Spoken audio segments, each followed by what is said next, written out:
Terry Ann's has a handle on her market, her clientele, to the point where she knew my wife's mother's birthday. And when she would come to town from Chicago, Terry Ann knew her, knew what she liked. The other important piece that Terry Ann has under control is long-term people who work at the store, who are, like Terry Ann, passionately involved with the clientele. Also Baker & Baker, same deal. Tomahawk and Brockton Gold Line Jewelers, same deal. And just as you had talked about the store and the guys coming in, Terry Ann has another piece that I think is really valuable, at least for me. She's got chocolate candy and a place for me to sit, because there's only so many dresses I'm going to look at, but she knows that I'll sit and look at a magazine and stay there for a longer period of time. As to your question about local, yeah, I think this generation in particular will pay more for local, and Barb and I kind of go out of our ways and we find local products. We like to support them, so yeah. That's good to know, thank you. I think, yes, we will pay that couple more dollars if you put the label on the product special enough. Like once I went to Amish area with a bunch of my friends, and I bought this really expensive pillow because they told me it's handmade and it's Amish product, so I just pay for it. So, and I think the point that you need to tell who made it, and it really has a meaning, like especially as Amish product, then it will work. Like the story behind it. Thank you. I'm not so sure I believe that.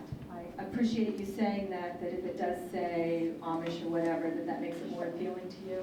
I think when you're of a certain age group, that it's more about the ability, the money that they have. Now, Jack it'd be more important to him because of our age group. It is more important. But the younger, I don't think that that's important. It's more if they have the ability, and they don't have the ability. Okay. There's a buzz about having a bag that says Lush on it, and there's nothing like that in this area. So in addition to the handmade artisan crafts, the ability to maybe partner, and Lush is out of Canada, to say, look, Lush, we know you don't want to go in a big way into this area, but I can provide you a small niche with these products, and you can say you're in this area, and that could be a get in the door. Oh, and look at all this other cool stuff. That's a great idea. Because if my daughter would be dragging me down there tomorrow. That's a great idea. The demographic that you're looking at is an online shopping era, right? Which is one of the reasons why Etsy pulled. So I think, in my opinion, at the end of the day, you're going to have to make the decision: is the overhead of rent, utilities, employee salary worth selling all those extra products to break even just to have the storefront versus the online age? Because, I mean, I'll even tell you, kids in our age group will go down, try on a pair of jeans and go home and buy them on the internet because I can get a better deal or I can get something going on that day. So I think that's the biggest challenge between deciding storefront versus non-storefront. The other thing in your model, I love the concept of bringing that merchant artist walk type deal and all those together into a storefront, because rather than see them one time a year, I can see them 365 days a year. So taking the 25% wholesale piece out, have you put any thought into maybe inviting those vendors to be a part of that organization, paying a monthly rent, which is going to make them want to be in there more often with you, which is going to bring a different crowd with them because they're going to bring their people with them too, which is going to push your audience a lot faster. I think that's Primitive has that business model. You share the rent. I would want to be a little more active in the curation of it, so it's not just booth, booth, booth.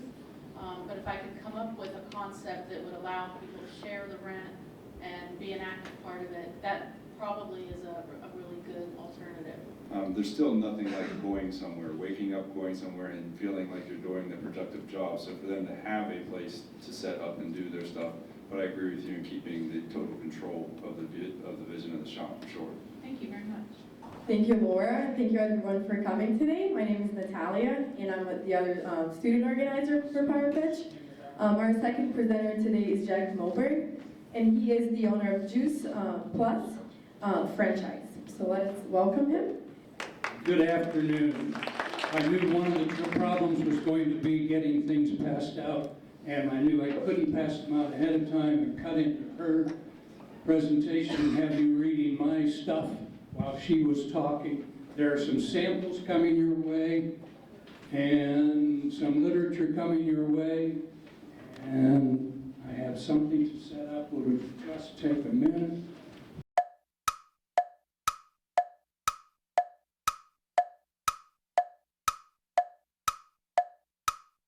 Let's start with the obvious. Many of you can look at me and determine that I'm old enough to be your father. Some can determine I'm old enough to be your grandfather. And if I had given Natalia my birth date apart from just the day, you could put pencil to paper and figure out I could be your great-grandfather, which is why I wanted to talk with you and has to do with the questions I'll be asking you at the end. Many of you are not very far away from graduating college and getting your first job.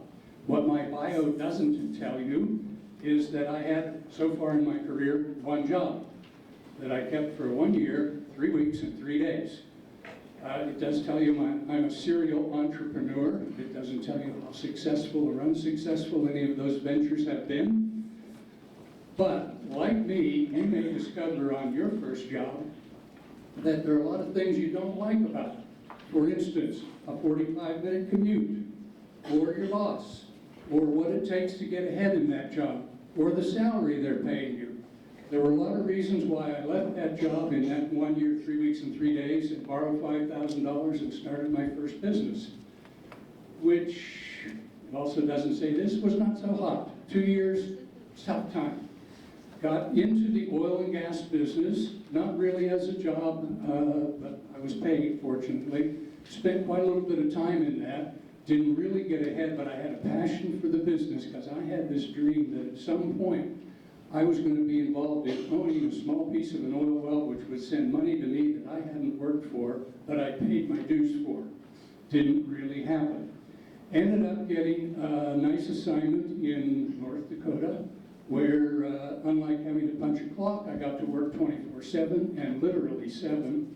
Got paid pretty well for it. Came home after a short amount of time with a fresh pilot's license. I had time to learn to fly, an airplane, and about $50,000, and a strong desire to get the heck out of the oil and gas business because God didn't put oil and gas in the nicest places in the world, and I was tired of living in motels and eating 3 meals a day, 7 days a week out. So in the course of wanting to get out, the question is, what are you going to do instead? And I networked long before Facebook and other things that you guys have with a friend locally, Marietta College grad in marketing, and he gave me an idea, and I said, I fell in love. I thought, that's great. Everybody needs that. I'm going to do that. Went and borrowed $100,000, bought a piece of land, built a building, opened the doors, trained the staff, and literally we opened on Valentine's Day of 1985 in the midst of a snowstorm. We broke even the first week, and I thought, this was easy. Why didn't I do this a long time ago? I took the next weekend off, went skiing, and that's the last time we broke even for over 4 years. I can sympathize with Laura. It's, yeah, don't borrow a lot of money to do it. The business survived. I survived. The marriage didn't. 5 years later, let's see, she got a car, a house, and the business. I got the airplane, the boat, and the car. Fortunately, it was a houseboat. I had a place to live. So I'm going to skip forward a lot of years to December 15, 2001. A friend came and laid on my desk a cassette tape. For those of you who haven't seen one before, he said, I want you to listen to this. There's stuff in there I think you'd be interested in, and I value your opinion about what's on that tape. I listened to the tape, fell in love again. I had a passion. I had a way to earn a living and make a difference in people's lives. And it was about a product called Juice Plus, which I didn't have time to set up, didn't want to steal Laura's thunder. It's an encapsulated whole food product. And you may look at that and say, oh, that's vitamins. And yeah, it is. But the difference is, see the apple there? And that didn't roll out all 28 pages. There's over 13,000 chemicals in an apple and any other piece of fruit or vegetable you eat, which is why they've been telling us to eat more fresh fruits and vegetables. Your vitamin pill will have at best 13 vitamins. And everybody knows we're sicker and sicker. What's not working? We're all taking vitamins. What's not working is you're not eating whole food. So we used cassette tapes for a lot of years to tell the story. We moved into CDs, moved into DVDs. It's now on the internet, on YouTube. Here's the problem. It still takes someone to tell the story, to make the sale. You can't put that stuff on a shelf and have people come down the aisle, read it and say, oh, I get it, it's whole food, it's non-GMO. It's got 13,000 chemicals in each of the 30 components that are in there. So, 14 years later, I'm standing here in front of this group, and my question has to do literally with you. When I bought my first franchise, it was the average age of people, mostly gals, guys, I'm sorry to say, or happy if you're shopping. It was guys in the gals in the 40, 50, 60 age range. As over this period of time, that age has come down and down and down to where now, when I travel around with Juice Plus in Juice Plus world, it is literally people in your demographic, girls 18 to 35, who are building businesses, not jobs. They're at home in their pajamas, some of them pregnant, some of them have one kid running around on the floor. And what are they doing? They've got their cell phone out and they are networking. They are running the network, they're building their business online with people they know and meet through people they know. That is a foreign world to me. I know how to do it with my age group. I don't know how to do it with your age group. I have a friend here with a local business who hires people like you, fresh out of school, got good resumes, and often they don't last 2 or 3 weeks because they spend more time on their cell phone running their social network than they do doing the job they were hired to do. He lets them go. The irony is, that's the kind of person I'm looking for. Somebody who has a long, long list of contacts on their cell phone, who knows how to continue those networks and knows how to talk about health, how to talk about food, whole food, how to talk about non-GMO, all the things that you guys are valuing that set my product, this product, Juice Plus, apart from what we've been doing for decades that doesn't work, which is thinking that vitamins will bridge the gap between what you're eating and what you should be eating. So bottom line, if you are looking for that first job, I would tell you, do what I did, find out what it is you really want to do. It took me a lot of years to get to the point where I found something that I could really fall in love with and be passionate about. Otherwise, it's just going to be a job. Spend some time looking for that, and I will tell you, it's easier to find something if you already have work. My question for you, and really, my bottom line is, how do I talk to people in this demographic in significant numbers on a more frequent basis? I think that there are some people in the audience who would have a lot to say, and so I don't want to take up that space with any pontification on my own. So, Marietta college students and those of you who practice a much healthier lifestyle than I've been known to do on occasion, what would you tell Mr. Moberg about ways to reach out with this product using social media and social networks? I just don't know how to find you before I find your grandparents or your parents. I'm a little confused about whether you're trying to find people to hire or you're trying to find people to buy the product. Thank you very much. So the message is out there about whole food. 99% of the people who have a virtual franchise like I do started out as customers. Some see it right away and said, which I did. I said, oh my gosh, that's great stuff. I want to take that the rest of my life. And knowing myself, I'm going to share that with other people. And I knew the guy who shared the tape with me was a serial entrepreneur. And I said, Bob, what's it take? Typically what happens, people will become customers. They'll take it for a couple weeks, couple months. They'll feel positive results. They'll feel more energy. They'll sleep better. They'll have a lot of other positive physical effects. And they'll start talking to friends. And they'll say, go see Jack, go see Jack, go see Jack. And at some point I say, you know, what's your name? There.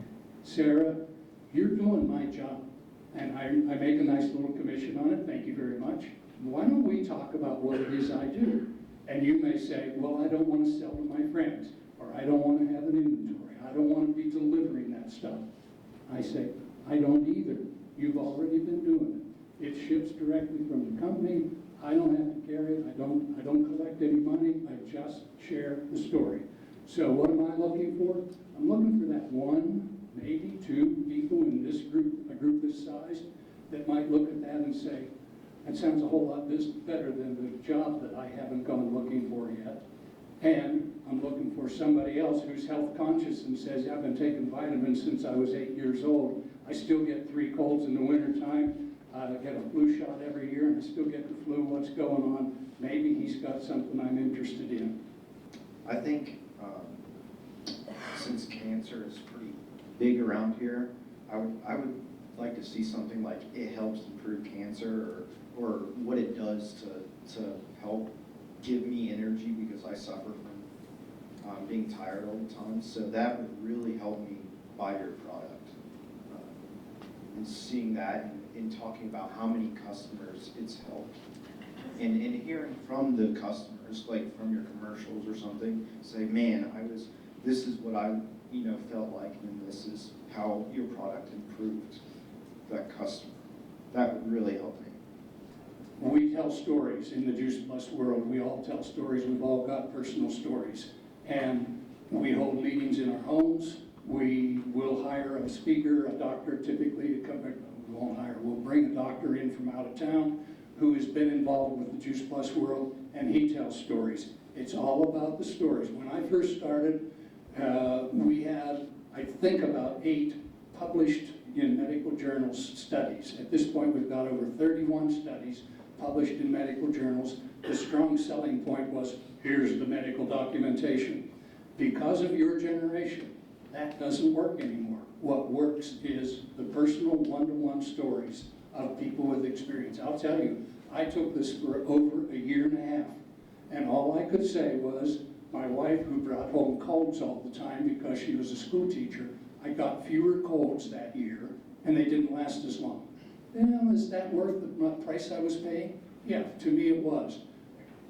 Many of you won't understand this. I got out of bed to go to the bathroom one night, and about the 5th step on the way to the bathroom, I noticed my feet don't hurt. I was 56 at the time, getting a little arthritis, was used to taking those first 4 or 5 steps gently until the feet started to limber up. My feet didn't hurt to this day.